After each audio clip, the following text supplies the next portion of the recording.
الله مولانا العلي العظيم وقال تعالى في شان حبيبه ان الله وملائكته يصلون على النبي يا ايها الذين امنوا صلوا عليه وسلموا تسليما اللهم صل على سيدنا شفيعنا حبيبنا مولانا محمد وعلى اله وصحبه وسلم محترم بزرگان دین اور جوانان اسلام السلام علیکم ورحمۃ اللہ وبرکاتہ.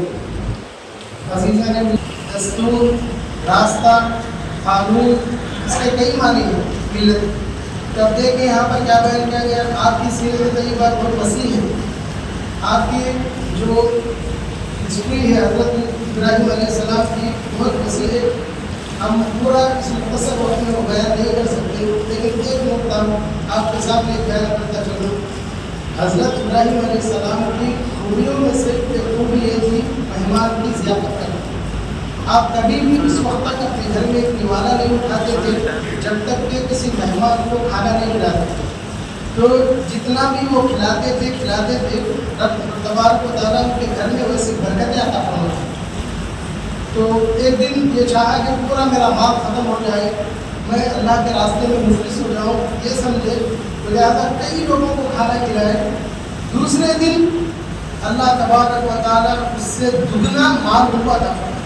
یعنی معلوم یہ ہوا کہ مہمان نوازی ضیافت یہ انبیاء کی سنت ہے اور اس سے مال میں برکت بھی ہوتی ہے، کبھی کمی نہیں ہوتی. اسی لیے جب قربانی ہم دیتے ہیں، جو ابراہیم علیہ السلام کی ملت کا ایک طریقہ ہے، تو بولے گوشت کو خود مت کھاؤ.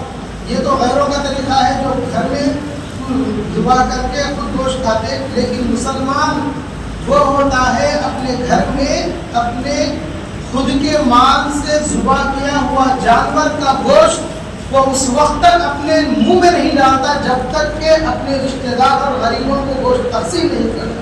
تو اس لیے کہا گیا کہ گوشت کے 3 حصے بناؤ، ایک غریب کا، ایک رشتہ دار کا، ایک خود کا. پہلے غریب کا نکالو، بعد میں رشتہ دار کا، پھر خود کا نکالو. پھر دیکھو آئندہ سال رب تبارک و تعالیٰ اپنے مال میں اگر مثال کے طور پر ایک بکرا کاٹے 12,000 آپ کے دے، آپ کاؤنٹ کر لو انشاءاللہ آئندہ سال تک اس سے دگنا جتنے ہو اللہ تعالیٰ اپنی نیت کے مال عطا فرمائے. اسی لیے اللہ فرمایا لَن يَنَالَ اللَّهَ لُحُومُهَا وَلَا دِمَاؤُهَا وَلَكِنْ يَنَالُهُ التَّقْوَىٰ. اللہ کو نہ تمہارے گوشت کی ضرورت ہے نہ تمہارے خون کی ضرورت، یعنی قربانی کے جانوروں کی. فرمایا وَلَكِنْ يَنَالُهُ التَّقْوَىٰ. اللہ تعالیٰ کو تمہارے تقوی کی ضرورت ہے. یعنی آپ جتنے خلوص سے دل سے قربانی دیں گے اللہ اتنی برکتیں عطا فرمائے گا. کیسی عظمت، کیسی فضیلت. ایک جانور، آپ جو مالدار ہیں ان کے پاس کوئی بڑی قیمت نہیں ہوتی، 12,000 15,000، لیکن آپ غور کرو جب بندہ خبر میں اس کو لٹائیں گے، جب اندھیری کا عالم ہوگا، نہ باپ ساتھ دے گا نہ بیٹا ساتھ دے گا نہ کوئی رشتہ دار اس کے پاس آئیں گے، جب قبر میں اس کو لٹائیں گے تو ایک بندہ ایسا بھی ہوگا جب اس کو لٹایا جائے گا تو اس کی خبر نور سے منور ہے. تو وہ حیران و گردان سوال و جواب ہوں گے. وہ رب سے کہنے لگے گا اے اللہ میں تو اتنا نیک میں تھا، میری خبر ایک جنت کا باغ بن گئی، اس کی کیا وجہ ہے؟ تو اس کو کہا جائے گا اگرچہ کہ تیرے نام اعمال میں گناہ تھے، اگرچہ کہ تیرے نام اعمال میں برائیاں تھیں، لیکن جیسے ہی عید الاضحیٰ کا موقع آتا تھا تو ہر سال میرے نام پہ قربانی دیا کرتا تھا.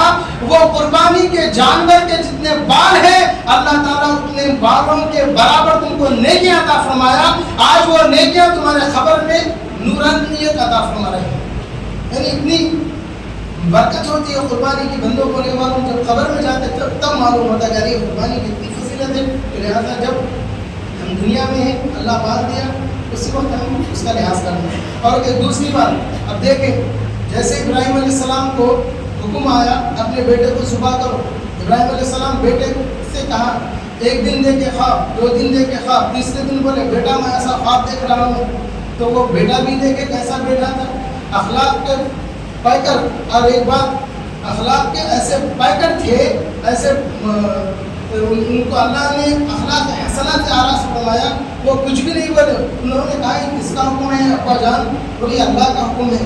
تو وہ بیٹا کہنے لگا اگر یہ رب کا حکم ہے کہ اسماعیل کا سر خرم کیا جائے, اسماعیل کو اللہ کے راستے میں ذبح کیا جائے, تو اس نے کہا افسوس ہے ابا, اسماعیل کے پاس ایک جان ہے, اگر 100 جان بھی ہوتی تو اللہ کے راستے میں قربان کر دیتا.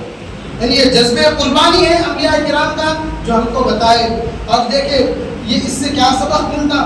آج ہمارا معاشرہ کیا ہے, ہم دیکھیں ہمارے دل پہ ہاتھ رکھے, نوجوانوں کو خصوصاً جو بڑے بھی ہو چکے ہیں ان کے لیے ایک درس ہے, والد کی بات پہ ہاں اگر کہیں گے, اللہ تبارک و تعالیٰ اس بیٹے کے کام کے لیے آسمان سے دمبے کو اتارا, یا زمین سے نہیں بلکہ آسمان سے. تو جو بھی بچے اپنے والدین کی بات کو مانیں گے, اب ان کی بات کو ماننا صرف خدمت ہی نہیں ہے بلکہ ایک مقبول نیکی کا درجہ اللہ عطا فرماتا ہے.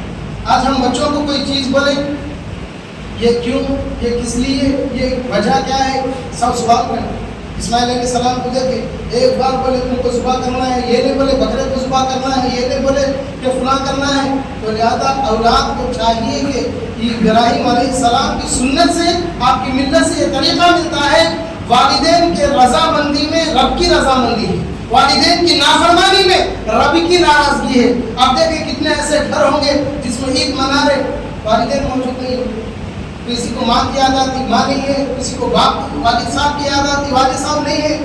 وہ گھروں کو, ان گھر والوں کو پوچھو جن کے گھر میں والدین کی آوازیں نہیں گونجتی, ان کمروں کو پوچھو جس میں والد صاحب لیٹتے تھے, اس پلنگ کو بھی دیکھے تو والد صاحب کی یاد آتی, اس کمرے کو دیکھو تو بھی والد صاحب کو یاد آتی. یعنی والدین ایک نعمت ہے. ہمیں چاہیے کہ اس عید کے موقع پر جن کے والدین ایک بہتر انداز میں ان کی خدمت کریں, ان سے محبت سے بات کریں, اور جن کے والدین کا ایک وصال ہو گیا ان کے لیے دعا کریں, ان کے لیے ایصال ثواب کے کام کریں. اور دوسری بات یہ بھی ہے, عید کا دوسرا نام ہے ملنا, عید کا دوسرا نام ہے خوشی سے رہنا.